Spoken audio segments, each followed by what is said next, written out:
계시는 모토TV 시청자 여러분, 그리고 해외 동포 여러분, 안녕하십니까. 모토TV 제임스입니다. 자, 오늘 말이죠, 혼다 CBR 500R 모델을 시승하러 나왔습니다.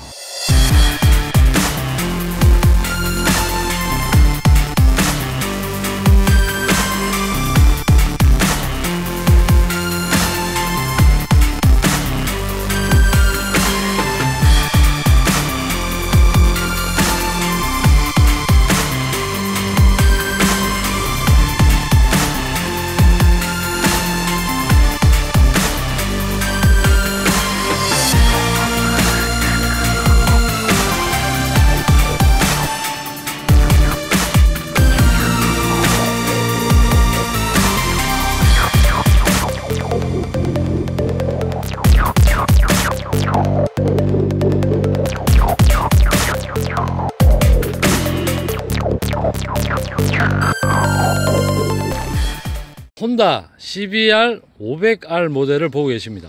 천천히 한번 살펴보도록 하겠습니다. 자, 먼저 전면부를 보시면은 다 일단 이 디자인 너무 멋있지 않습니까? 정말 날렵하고, 그 혼다가 추구하는 어떤 그 지난 시간에도 얘기했는데, 자동차, 어떤 혼다 자동차에서 보는 듯한 그런 헤드램프가 여기에도 마찬가지로 적용되어 있고, 이런 류의 어떤 디자인 형태가 계속 유지되고 있죠.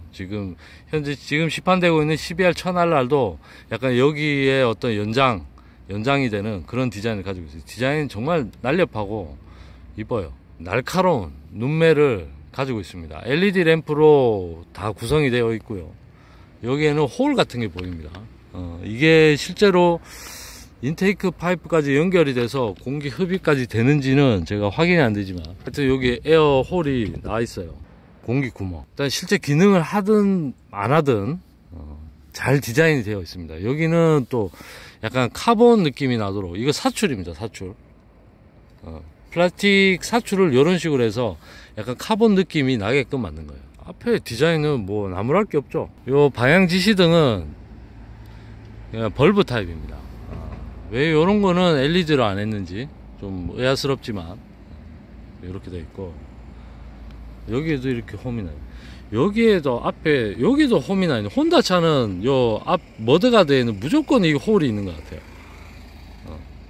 이게 왜 있는지 정확하게 아시는 분 좀 댓글 좀 남겨주세요. 왜 이게 다 뚫려 있을까요? 냉각? 여기 무슨 냉각이 필요할까요? 하여튼 여기 구멍이 나 있습니다. 그다음에 ABS 데칼도 보이고, ABS가 적용되는 모델이에요. 브레이크 시스템은 니신체 캘리퍼가 되어 있고요.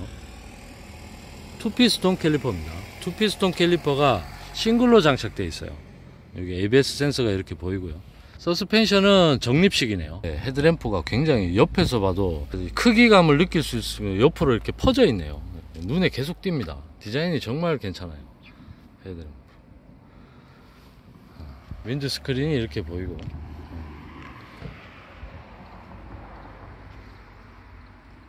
이렇게 생겼습니다. 여기도 다 데칼이에요. 요거는 느낌이 없습니다. 이게 데칼 같은 게 들어가 있고 그 위에 도장이 들어갔어요. 그래서 어떤 경계면이 느껴지지 않고요.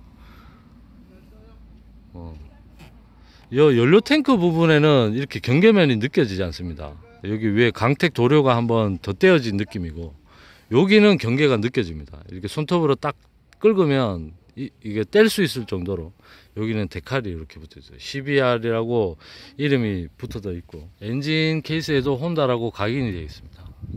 이 브론즈색이 검정하고 정말 좀 잘 어울리는 것 같아요. 이거는 돌아가지 않습니다. 요거는 이제 프레임이고, 프레임이고 금속재 프레임이고, 여기는 플라스틱 커버예요. 요 부분은 플라스틱입니다. 플라스틱인데 여기도 사출이 들어갔죠. 그래서 형상이 꼭 카본 느낌이 나는 그런 형상이에요. 고무 발판입니다. 스텝은 고무로 덧대어져 있어요. 브레이크 액통이 이렇게 냉각수 양을 확인하는 걸 한번 찾아볼게요. 차 반대쪽으로 오니까 여기 쿨런트라고 이런 구조물이 보여요. 이렇게 해서 이 구멍을 따라서 밑으로 내려가면 아랫부분에 탱크가 이렇게 있는 것 같은데, 이 아랫부분에 저기 보이십니까? 요겁니다. 요거 차 하부에서 이렇게 보게 되면 저기에 로어라는 글자가 보이죠. 로어. 그 다음에 그 위에 어퍼라는 글자도 보입니다. 그러니까 요렇게 좀 숙여서 확인은 가능해요. 네, 머플러가 이렇게 보이고요. 머플러가 이렇게 보입니다. 스윙암, 각 파이프 스윙암이 이렇게 보이고요. 브레이크 시스템은 이것도 니신제 원피스톤 캘리퍼가 싱글로 장착되어 있고요. 타이어 같은 경우는 D222 모델이 장착되어 있고 160 사이즈가 들어가 있네요. 160에 60, 17 사이즈가 들어가 있습니다. 스포츠맥 던롭제 스포트맥스 D222 모델이 들어가 있어요. 뒤에도 500R이라고 이렇게 데칼이 붙어져 있습니다. 테일램프도 LED입니다. 요거를 왜 이렇게 클리어로 하는지 모르겠어요. 저는 개인적으로 요거는 마음에 안 들어요. 여기 빨간색으로 그냥 도장이 좀 들어갔으면 좋겠는데, 실제로 점등을 하면 붉은색, 빨간색 LED가 점등이 되죠. 근데 저는 요거까지 클리어 말고 그냥 빨간색이었으면 좋겠어요. 그 다음에 방향 지시등은 벌브 타입. 누가 봐도 혼다인 걸 알 수 있는 그런 벌브 타입. 땡땡하네. 혼다 스티커도 붙어있고. 이 사람이 손으로 이렇게 잡을 수, 텐덤 하는 사람이 손으로 잡을 수 있는 손잡이 부분도 마련되어 있어요. 이게 요즘 많이 없어지는 추세인데, 요거는 또 되어 있네요. 이 밑에 부분은 사실 좀 의미가 없거든요. 모양을 다 디자인을 해놨네요. 이 부분은 원래 흙이 튀어서 별로 눈이 안 가는 곳인데 이렇게 잘 해놨습니다. 마감이 잘 돼 있네요. 드라이브 체인이 보이고, 요 패턴을 정말 많이 사용을 했어요. 근데 다 같은 패턴이에요. 여기나 앞이나 옆 부분에도 여기도 있고, 요 반대쪽에도 여기도 있고, 그 다음에 여기 안 내부. 근데 요거를 이왕 하는 김에 좀 패턴을 좀 바꿔서 있죠. 그러니까 막말로 여기는 좀 다른 패턴으로 집어넣고, 여기는 좀 다른 패턴으로 넣고, 이래 했으면 더 보기 좋았을 텐데, 그 부분은 조금 아쉽고. 리어 샥이 보입니다. 이게 프리로드 조정하는 구조물인 것 같은데, 이게 홈이 나 있죠. 이걸 이용해서 뭔가를 돌리는 것 같은데.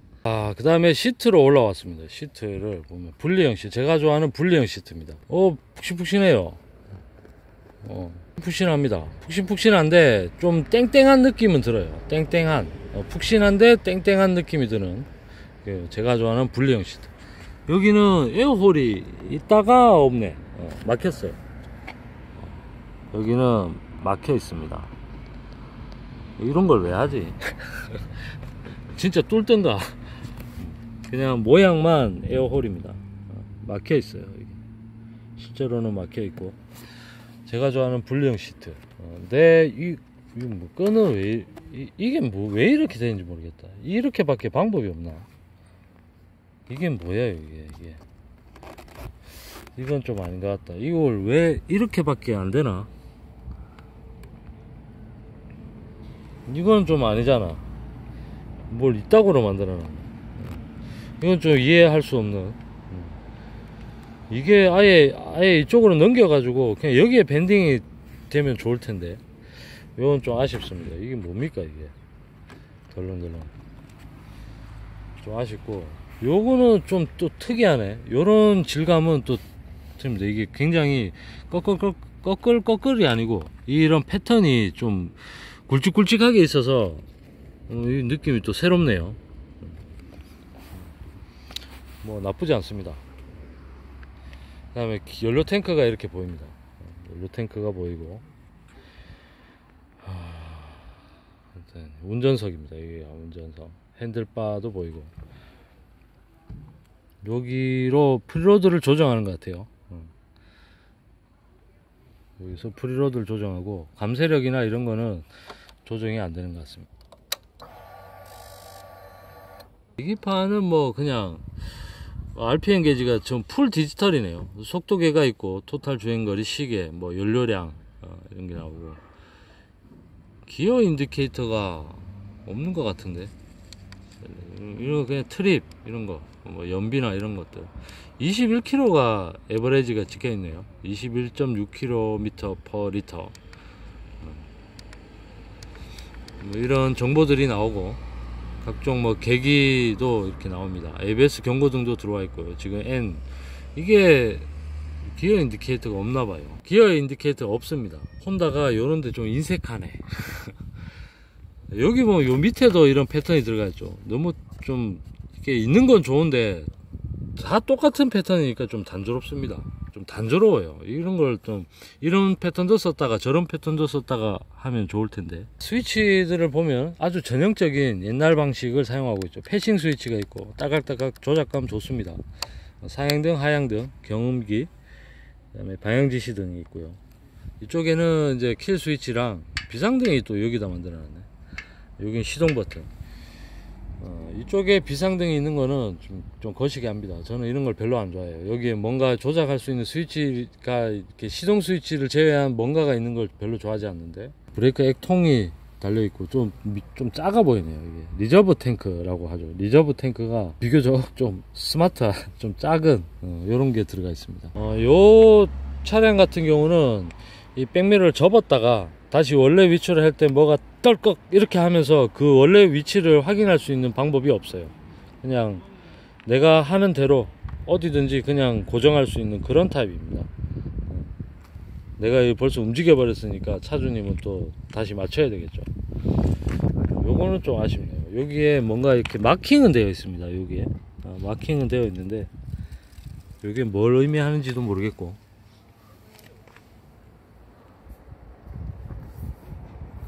여기에 보면은 카메라 상으로 나올런지는 모르겠는데, 이걸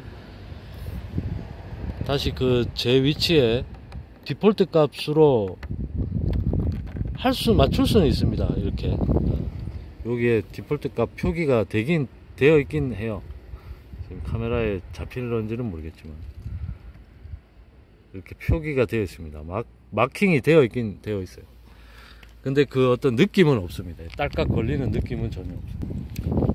일단 포지션이 이렇게 레플리카 포지션은 아니에요. 이게 핸들바도 높고, 그래서 흔히 뭐 F 포지션이라고 하는데, F 포지션이라는 말을 정확한 어원은 어디서 나온지 모르겠지만 아주 편안한 포지션이 나와요.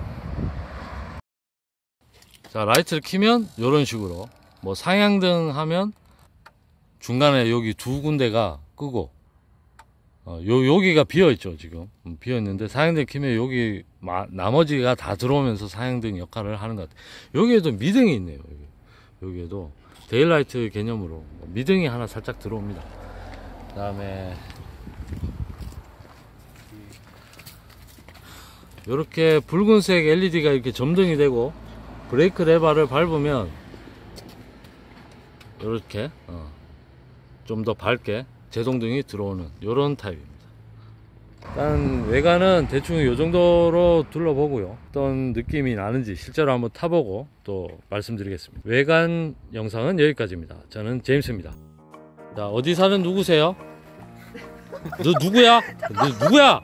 누가 인마?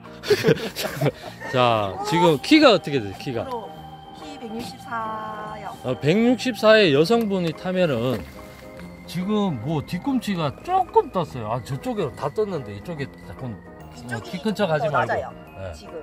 이쪽이 더 낫다고? 네, 땅이. 땅이. 네. 저희 수평으로 맞추면 한 요 정도 떠요. 이제 제가 한번 타보도록 하겠습니다. 자, 내려주시고요.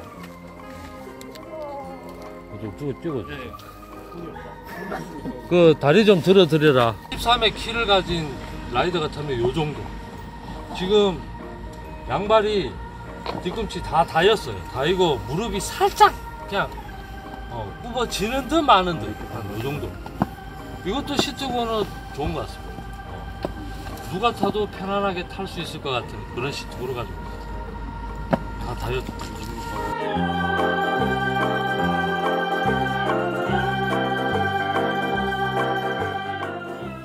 자, 혼다 CBR500R 모델을 한번 타보겠습니다. 아, 이거는 기어를 넣어도 아무 느낌이 없어요.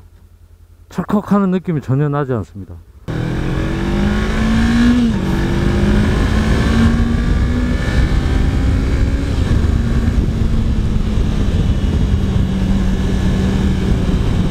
일단 포지션이 좀 많이 편해요. 레플리카의 형상을 하고 있지만 전혀 부담 없는 거의 네이키드 수준의 편안한 승차감을 편안한 포지션을 보여줍니다. 거의 네이키드에 가까워요. 네이키드보다는 약간 굽어지는, 숙여지는 모양인데, 핸들바가 몸 안쪽으로 가까이 있어서 아주 부담 없어요. 정말 편안한 포지션입니다.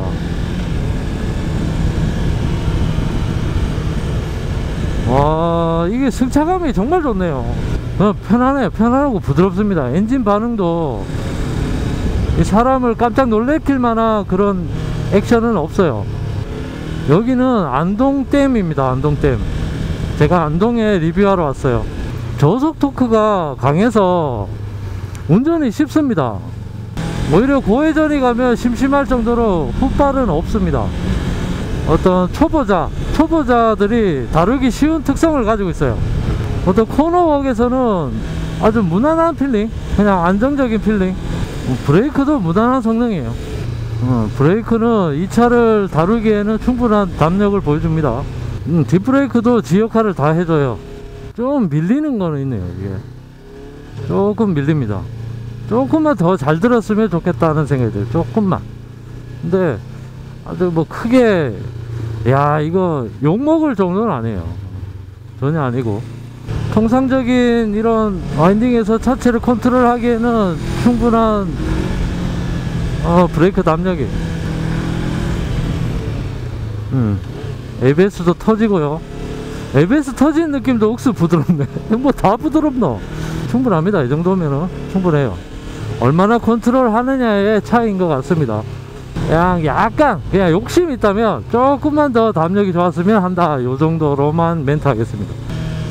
본격적인 스포츠 지향보다는 약간 그 CBR650F에서 느꼈던 그런 편안함을 여기서도 느낄 수 있네요. RPM이 초반부터 토크가 나오기 시작해서 한 6000 정도 되면은 그냥 피크를 찍는 것 같아요. 피크를 찍고 오히려 7000, 8000에서는 약간 토크 함몰 구간이 있는 것 같아요.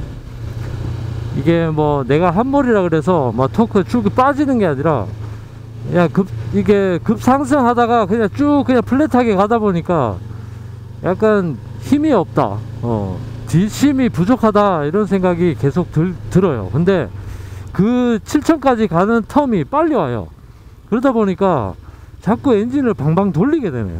나오지 않는 그 힘을 짜내기 위해서 자꾸 방방 돌리게 되네요. 나도 모르게. 이게 RPM이 지금 8500부터 그 레드존이 시작되는데요. 8500에서 레드존이 시작되는 거는 사실 좀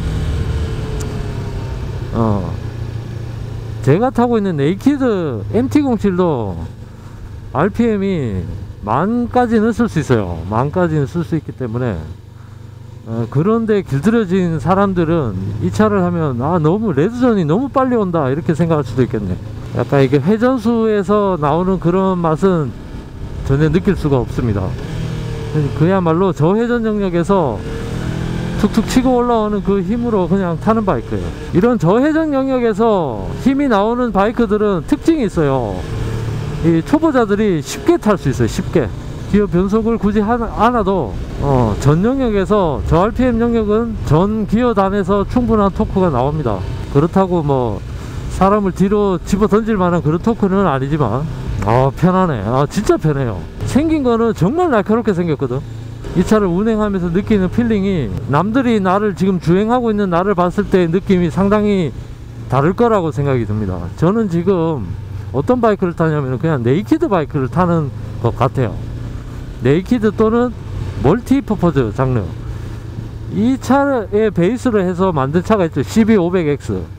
그 차가 더 어울릴 것 같아요. 이 엔진은 뭔가 멀티퍼포즈, 편한 바이크를, 투어링 바이크를 타고 가는 느낌입니다. 양쪽에는 사이드 박스가 있고, 이렇게 지금 내가 장거리 투어를 가고 있는 중이라면 이해가 될 겁니다. 근데 이 차의 어떤 외모, 겉모습은 정말 날렵하고 공격적으로 생겼거든요. 약간 이게 매칭이 잘 안 되네요. 디자인을 너무 날렵하게 뽑았습니다.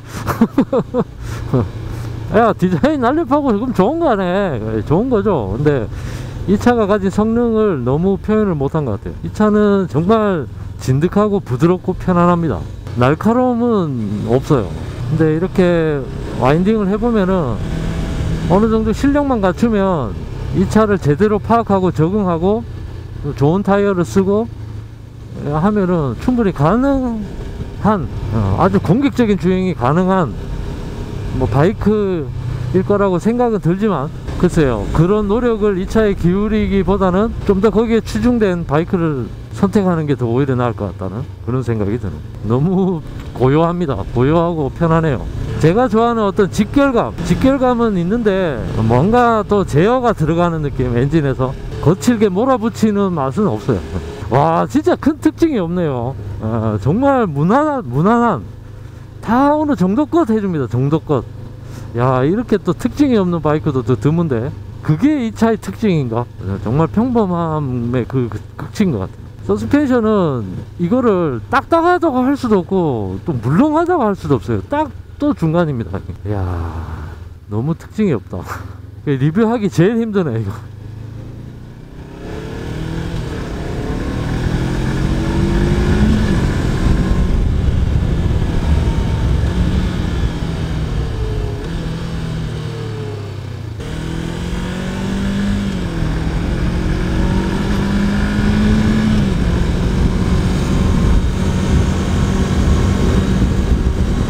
어떤 토크를 밀어붙이는 힘을 정말 잘 쪼개서 정리를 딱 해서 보내는 느낌이에요. 그래서 이렇게 운전자가 와 키어를 느끼는 그런 토크는 아니에요. 그 다음에 어떤 이유인지는 모르겠지만 이게 캐스터 가게 문제인지 이렇게 확 이렇게 경쾌하지가 않아요. 이게 서스펜션이 물렁해서 그런가 휙휙이 안 됩니다. 휙휙 이게 묵직해요. 직진 추정성 묵직하게 이렇게 좀 묵직한 맛이 있네요. 경쾌한, 이 차는 약간 경량, 미들급 경량 어떤 경쾌함을 가지고 있을 거라고 생각했는데 또 그런 것도 아니에요. 약간 GT 성향, 이렇게 장거리 직진 이렇게 고속 직선로를 뭐라 해야 돼요? 이거 고속 투어링을 위해서 개발된 차량처럼 이렇게 좀 진득하고 묵직한 맛이 있네요. 이게 날렵한 맛은 없습니다. 희한하네. 날렵한 맛이라도 있어야지. 엔진 출력도 무난하고 부드럽고 차체 고동도 좀 묵직해요. 이거는 그야말로 그렇게 묵직하게 편안하게 그냥 타는 바이크 같습니다. 그냥 어떤 스포츠성이나 경쾌함은 기대하기 힘들어요. 리뷰 영상 여기까지 하고요.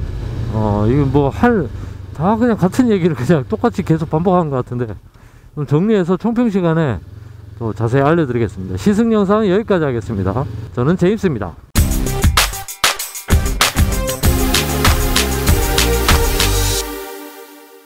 자, 혼다 CBR 500R 모델을 타보고 왔는데요. 총평을 한번 내려보도록 하겠습니다. 지금 일단 간단한 제원부터 한번 알아보고 넘어가도록 할게요. 일단 엔진은 순행 병렬 2기통 엔진이고요. 471cc 엔진입니다. 압축비는 10.7대 1. 그러니까 뭐 그냥 아주 내구성 위주의 어떤 세팅이라고 보시면 돼요. 그냥 일반유 그냥 시원하게 넣으시면 되고, 최대 출력은 50마력 PS 단위 사용합니다. 50마력에 8500rpm에서 50마력이 나오고요. 최대 토크는 4.5kg 포스 미터가 7000rpm에서 나옵니다. 모든 출력들이 8500, 7000 요쪽, 그러니까 상당히 좀 저회전 엔진이에요. 이 차는 초반에 다 몰려 있어요. 이게 연료 탱크는 16.7리터, 좀 커요. 그 어떤 엔진의 배기량, 뭐 이런 걸 봤을 때 엔진 배기량이나 차의 급을 봤을 때 좀 큰 용량이 들어가 있다. 이래서 뭐 이거는 주유할 뭐 스트레스는 없을 것 같아요. 한번 꽉 채워 놓으면은 뭐 주유소 찾아다니고 뭐 이런 스트레스는 전혀 없을 것 같다. 시트고는 785mm입니다. 아주 누구나 부담 없이 탈 수 있는 어떤 차 시트고를 가지고 있다, 이렇게 봐도 될 것 같습니다. 중량은 190kg, 좀 이제 요게 좀 의아스러운데 좀 가볍게 만들어도 되지 않을까 뭐 이런 생각이 좀 들었지만 뭐 어떻게 했습니까? 이렇게 나왔는 걸 뭐 나보고 뭐 어쩌란 말이고. 자, 지금까지 제원을 한번 알아봤고요. 어떤 느낌이었는지 아마 뭐 이게 다 이때까지 영상을 다 보셨으니까 그 한 말이 그대로예요. 운전하기가 너무 쉬웠고 편했습니다. 그냥 편하고 운전하기 쉽고 내구성 좋게 뭔가 다 세팅이 된 느낌, 뭐 타기 편하고 뭐 그게 전부예요. 뭐 전부인데 그렇다면 누가 이 차를 사야 될 것인가? 누가?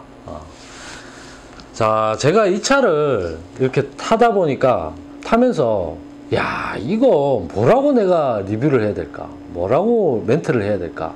좀 고민을 했습니다. 고민을 하다가 보니까 어떤 차종이 하나 딱 떠올랐어요. 그게 바로 현대자동차에서 출시한 투스카니라는 모델입니다.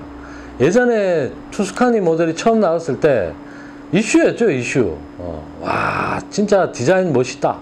멋있고 스포티하고 정말 날렵하고 고성능 출력을 보여줄 것 같은 그런 차량 뭐 이렇게 했는데 실제로 이제 순정 상태로 타보면은 뭐 승차감도 좋고 승차감도 좋고 다루기도 편하고 운전하기도 쉬운 그런 차였습니다. 그러니까 이거를 스포츠카라고 하기에는 좀 그렇고 스포티카, 약간 스포티한 자동차라고 봐야 되지 않냐, 뭐 하여튼 그런 이슈도 있었는데 약간 그런 차가 떠올랐어요. 이 차를 놓고 보면은 너무 이게 고성능 차량인 것처럼 생겼어요. 디자인이 정말 레플리카 느낌이 나는 그런 고성능 기반의 어떤 디자인을 가지고 있어요. 근데 실제로 타보면은 굉장히 부드럽고 편하고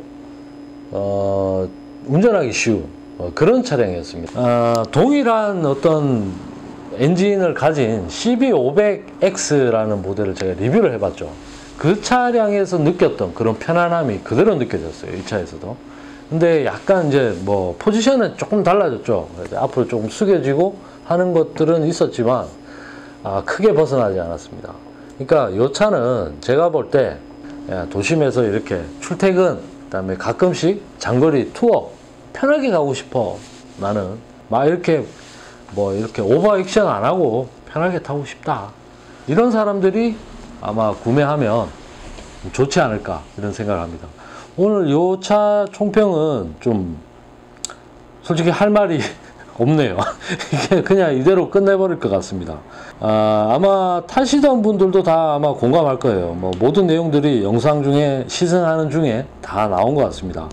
그 외에 뭐 특징적이거나 이런 게 이렇게 없는 차도 좀 드물었어요. 어떤 전략적으로 생산을 했을 거예요. 이 차를 분명히 수요층이 있다고 생각하고 연구하고 개발비를 투자해서 이 차를 만들었는데 어떤 사람을 대상으로 하느냐.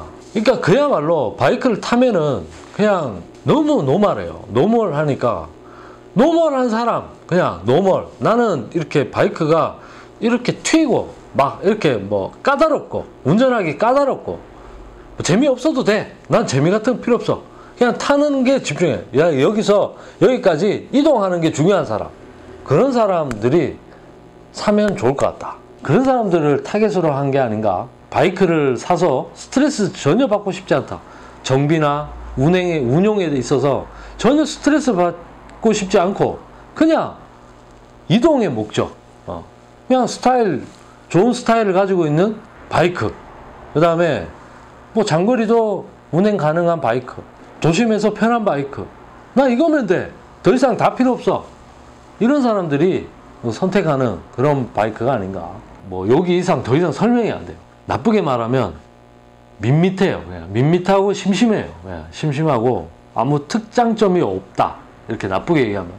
좋게 얘기하면 편안하고 부드럽고 아무런 그 운용하는 데 있어서 부담이 전혀 없는 그냥 타기 편한 그런 바이크라고 보시면 될 것 같습니다. 오늘 총평은 좀 너무 짧네요. 뭐 할 얘기가 없습니다. 일단은 여기까지 정리하도록 하고요. 다음번에는 더 재밌고 유익한 내용으로 찾아오도록 하겠습니다. 지금까지 모토TV였고요. 저는 제임스였습니다. 여러분 감사합니다.